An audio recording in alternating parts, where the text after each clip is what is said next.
consists of 3 players. The left fielder, the center fielder, who's considered the captain of the outfield, and the right fielder. The fundamentals of fielding for each position are the same. Now here's Coach Casey Parsons. Hi, my name's Casey Parsons with the Oakland Athletics, and I'm here to talk to you about outfield play. First point I'd like to cover is stance.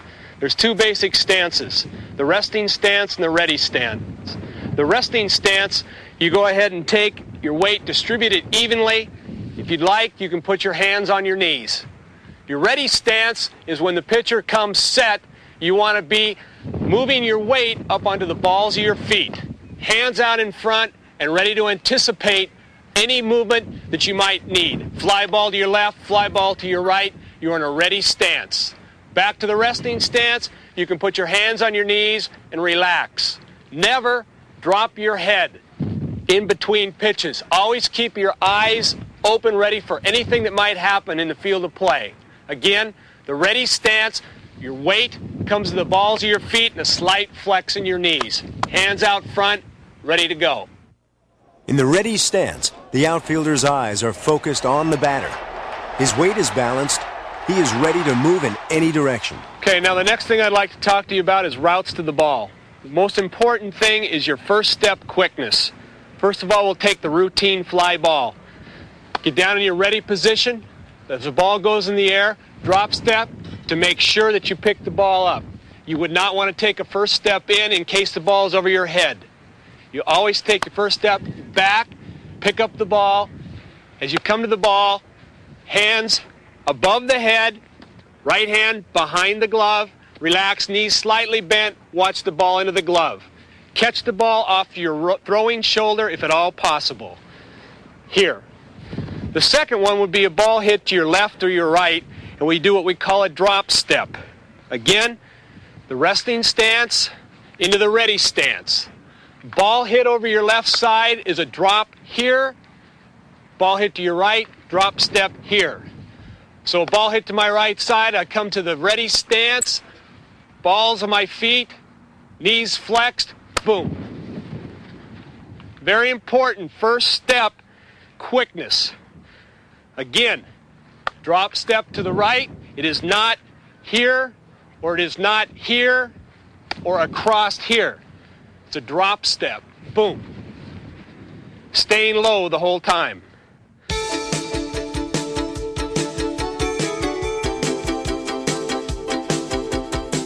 Once the fielder sees the ball leave the bat and fly toward him, he takes a drop step and gets in position to make the catch.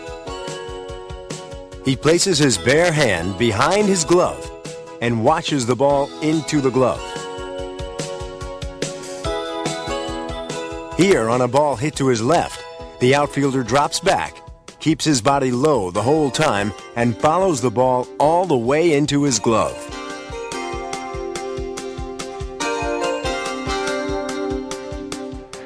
The next thing I'd like to talk to you about is the footwork we use on cutting off a ground ball to your left or your right.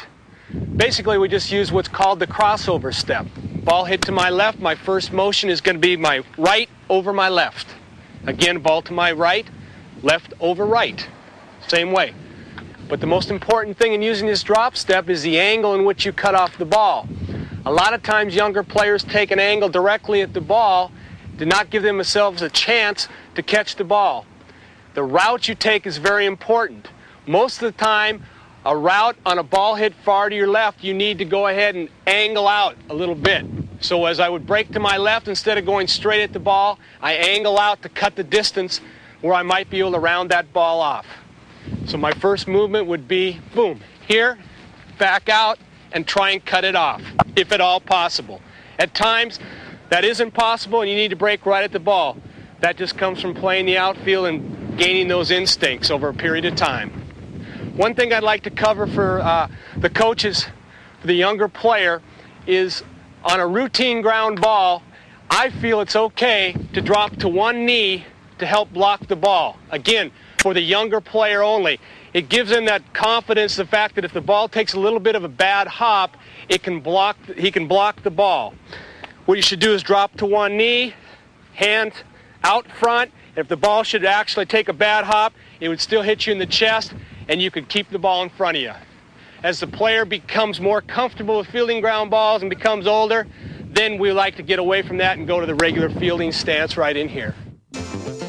Remember, when cutting off a ground ball hit hard into the outfield, instead of running in to meet the ball, where the chances of the ball getting past him are greater, the outfielder should angle out and run to this spot to cut it off. The fielder takes a drop step and then uses the crossover to cut the ball off. Watch how this fielder sprints back and to his right to cut the ball off. He then steadies himself to make a strong and accurate throw back to the infield.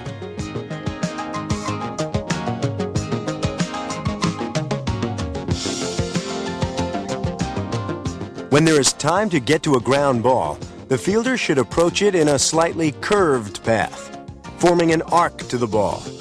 This way, the fielder is behind the ball and has the momentum to make a strong and accurate throw. The fielder should try to anticipate where the ball will land and run to that spot. He gets behind the ball with his body low, then rises as he fields it to make the throw. By forming an arc to the ball, the fielder's momentum enables him to make a stronger throw.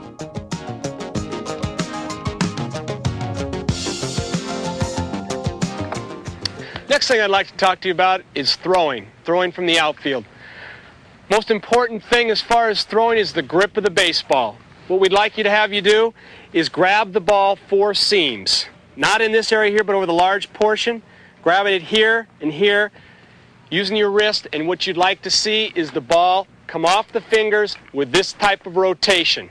What we'd like to see is over-the-top rotation. What this entails is the fact that the ball has a straighter flight, and when it hits the ground, it skips, it seems to come up. You can test yourself by when you throw the ball, if you see it hit left or right, you're probably cutting the ball off this way or this way. You want to come straight over the top and have the ball come right out of your fingertips, right over the top.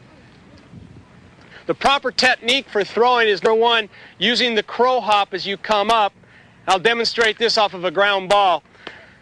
As you take the ball here, you come up into your crow hop, take the ball out of your glove in the 4 seams, rotate, closing your shoulder to the target, and if you'd like, you can keep your arm up in this area here.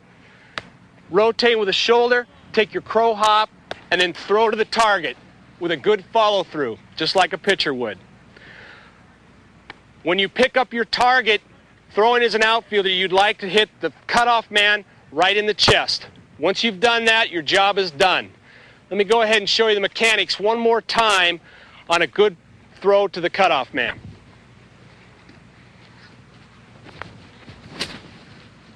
Now, one thing that's very important, when you take your crow hop, the crow hop enables you to close up.